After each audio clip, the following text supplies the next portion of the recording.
네, 섹터 플러스 오늘의 두 번째 주제는요, 반도체입니다. 오늘 전반적으로 시세가 안 좋았던 가운데 하이닉스 오늘 약세장 속에서도 빨간불 켜줬거든요. 기관이 최근에 연속해서 순매수하고 있는데 반도체 쪽은 어떻게 바라보세요?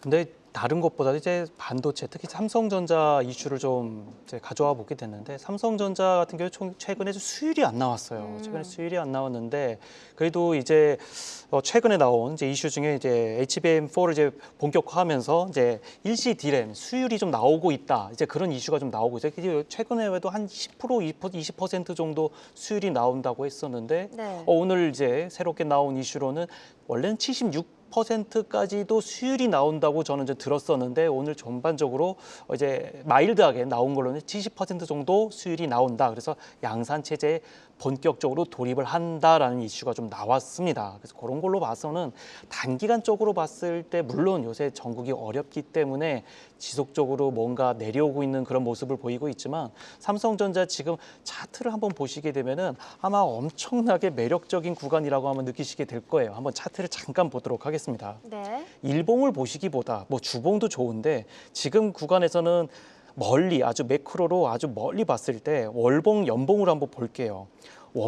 월봉으로 보게 되면은 지금 이 라인이 120월봉입니다. 즉 뭐냐면은 10년 선이에요. 그러니까 10년 선을 지금 이제 터치를 하고 있다는 것은 얼마나 지금 많이 내려와 있다는 것을 좀 말해주는 거 아니겠습니까? 게다가 연봉을 한번 볼게요.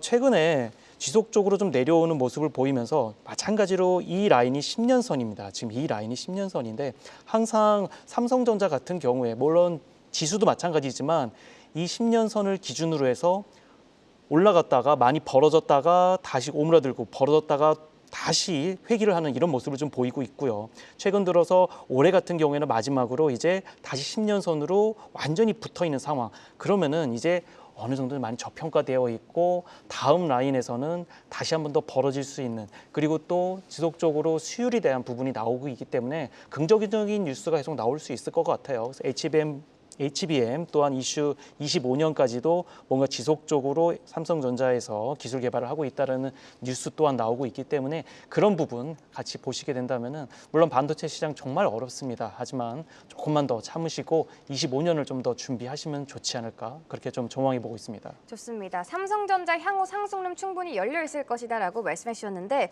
그다음 삼성전자와 SK하이닉스 중에 현 시점에서는 삼성전자가 조금 더 매력적이다라고 생각하시는 걸까요?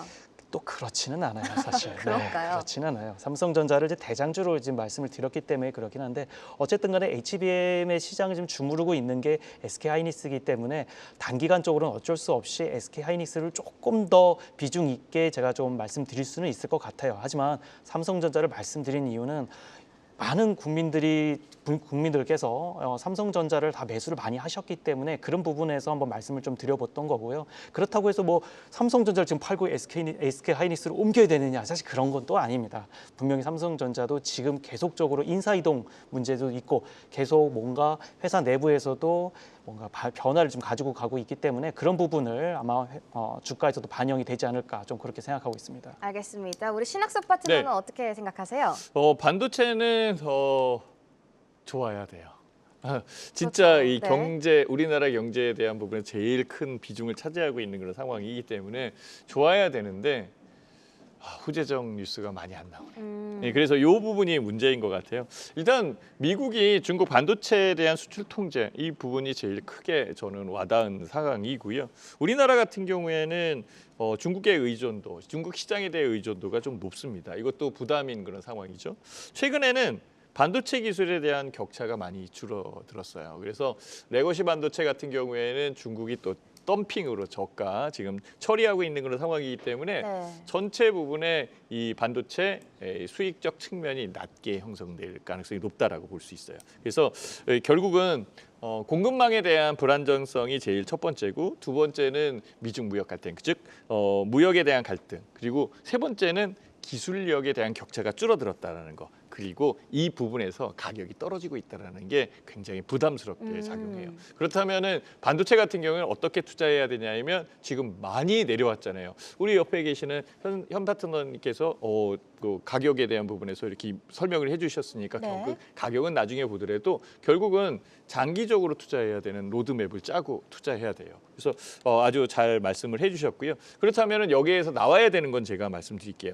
기술 혁신이라는 부분이 나와야 돼요. 아까 수율 얘기했으니까 그 부분이 있고, 그다음에 글로벌에 대한 협력 강화가 있어야 되는 그런 상황인데 우리 정치적 리스크가 너무 커가지고 이 부분이 빨리 나올지 그거는 또 봐야 되고요. 공급망 안정은 우리가 공급망 안정을 할 수 없어요. 또 트럼프 포비아, 그러니까 트럼프 당선자가 들어왔을 때 어떤 식으로 움직여야 될지 봐야 되고, 역시 우리나라의 정책적 지원, 반도체에 대한 정책적 지원이 있어야 되는데 지금 불안한 정치 현상에서 얼마만큼 정책에 대한 효과를 밀어갈 수 있을까, 이것을 봐야 돼요. 그래서 저는 반도체에 대한 부분을 장기적으로 투자해야 되는 로드맵, 이게 첫 번째고요. 아니면은 꼭 매매를 해야겠다라고 한다면 약간은 짧게 매매할 수밖에 없는 그런 상황인 것 같아요. 그래서 삼성전자보다는 SK하이닉스, 즉 SK하이닉스 같은 경우에는 엔비디아 팀이잖아요. 그래서 SK하이닉스가 훨씬 더 유리하다라고 생각을 하고 있고요. 제 차트 잠깐 보여주시면은요, SK하이닉스의 차트를 잠깐 볼게요. 네. 지금 이렇게 지금 현재 상황에서 지금 움직이는 부분이 이렇게 돼 있거든요. 지금 이렇게 그렇죠. 밴드 대역으로 들어와 있어요. 그래서 올라오고 내려오고, 지금 올라오고 내려오고, 지금은 올라올 때예요. 그러면 짧게 이렇게 보는 게 맞고요. 정작으로 움직이는 것은 여기서 움직여야죠. 이렇게 주가에 대한 부분이. 그러니까 이 부분까지 움직이기에는 한 템포에 더 파동이 있을 수도 있는 그런 상황이겠죠. 그러니까 길어진다라는 얘기예요. 그래서 길게 투자하든지 아니면 짧게 트레이딩적 측면으로 접근하든지, 이렇게 두 가지의 이 투자 성향에 의해서 분류되지 않을까, 이렇게 생각을 해봅니다. 좋습니다. 반도체 현재로서는 장기적인 관점에서 바라보는 게 좋을 것 같다. 이렇게 반도체 관련한 이야기 나눠봤고요.